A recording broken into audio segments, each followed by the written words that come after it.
que me incentivava era a estratégia que eu tinha para manter minha atenção no professor. Só que aquela aula não servia de nada, porque meu cérebro era um mero reprodutor. Eu não estava nem processando. Até para assistir a aula existe uma forma correta, que a gente não é ensinado. Que a gente não é ensinado aqui. Mas até para assistir aula em nível universitário, a gente tem uma forma correta. Nem é só prestar atenção no que o professor está falando, porque a nossa mente não consegue manter o foco durante muito tempo. A nossa memória de trabalho mexe com 3 ou 4 itens, ou 3 ou 4 itens por vez, e aquelas informações novas que vão entrando vão empurrando as anteriores. Ou seja, a gente tem na memória a curto prazo, a gente tem a memória sensorial, que é ilimitada. Mas a gente só consegue trazer para a memória a curto prazo, que é uma memória simplesmente que dura 1 a 2 segundos, a gente só consegue manter 7 itens menos mais 2, ou seja, de 5 a 9 itens. De 5 a 9 itens. Isso que a gente está prestando atenção, mas a gente só consegue processar 3 a 4 itens. Porque nossa memória de trabalho vai pegar 3 ou 4 itens dessa memória de curto prazo, vai pegar informações que a gente já tem consolidada e vai efetuar o raciocínio. Você acha, então, que a pessoa, muito da culpa dela ter dificuldade de aprendizado, pode ser porque ela está querendo prestar atenção em coisas demais?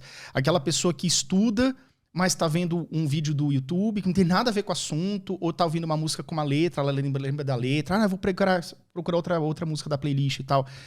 Você acha, então, que, de repente, se a pessoa parasse a vida dela, pelo menos por uma tarde, e focasse só num item, vou me isolar de tudo, focar só naquele item ali, não seria melhor? É mais ou menos isso, você acredita? Yuri, eu não falo em culpados, porque a gente faz o que a gente tem à nossa disposição na época. Nosso ensino não ensina a aprender. A gente não aprende a aprender, a gente aprende a decorar. A gente aprende a ser avaliado. Um método riquíssimo de aprendizagem é a prática, é o simulado, é tentativa e erro. A gente não aprende sem erro. Só que o erro é crucificado aqui. As pessoas não gostam de errar. Pessoas acham que por errar elas se sentem culpadas, e não existe aprendizado sem erro. Só que a gente não aprende. E é isso que tem à disposição. A pessoa não consegue, a pessoa não sabe manter. A gente tem muita dificuldade de atenção hoje em dia, porque as pessoas não sabem prestar atenção. Porque elas acham que elas não conseguem, porque elas foram ensinadas a prestar atenção na sala de aula. Então elas dizem, eu não consigo, eu tenho dificuldade de aprendizagem, eu tenho dificuldade de manter atenção, tenho dificuldade de foco, tenho dificuldade de motivação. Claro que você vai ter dificuldade de motivação. Se você não foi ensinado a estudar, se você não foi ensinado a aprender, se você não foi ensinado a prestar atenção, você não vai saber, você não vai aprender. Então você vai achar que você tem dificuldade de motivação. Quem gosta de estudar e não aprender nada. Quem gosta de estudar, chegar na prova e se dar mal. Quem gosta de fazer algo que não vai levar a lugar nenhum. Exatamente. O cara, ele tem até aquela certeza de que, não vou aprender mesmo, então não vou nem abrir o livro. Exatamente. É esse o grande problema que nós temos hoje em dia. Que é a questão das pessoas. A gente não sabe, a gente não foi ensinado a aprender. A gente não teve professores como facilitadores da aprendizagem. Professor é um facilitador da aprendizagem, seja a nível básico, fundamental, médio, superior, depois no nível de pós-graduação e pesquisa.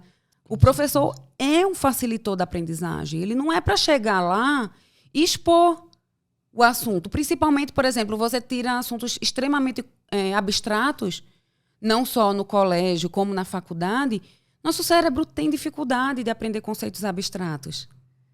Se chega numa explanação, é difícil. Então, o aluno chega em casa, não entendeu nada, aquela aula para ele não valeu de nada, ele vai estudar sozinho, ele não sabe estudar.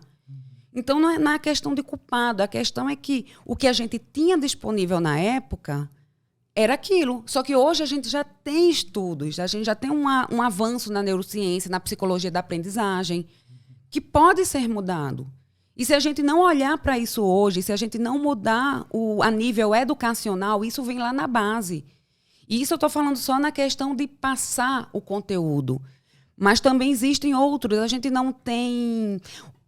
Até a gente tem. Está iniciando, mas a gente não aprende a lidar com emoções. E as emoções, você acredita que tem muito a ver com a aprendizagem? Tudo, 100%. Caraca. São as condições internas da aprendizagem. Eu concordo. Se você tem uma criança, por exemplo, eu falo muito do TDAH, né, nas redes sociais.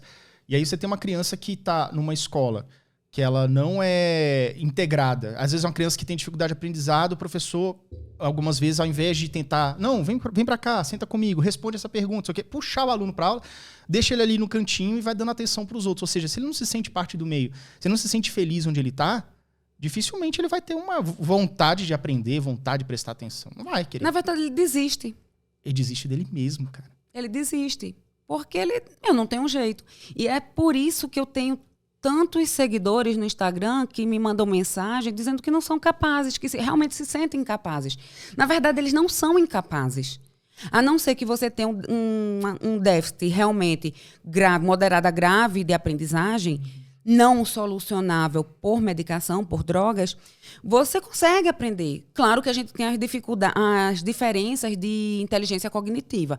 Isso a gente tem, não é inegável, mas a gente tem um padrão. É difícil você ver gênios andando por aí. Ou pessoas muito limitadas. O que, na verdade, a gente vê é um padrão, só que as pessoas não aprenderam a estudar e desistiram dos estudos. E se acomodam na situação. Abrem mão dos sonhos, abrem mão do que elas poderiam ter, porque elas acham que aquilo vai ser tempo perdido. Porque o histórico que elas têm é de não aprendizagem, é de aprendizagem ineficiente.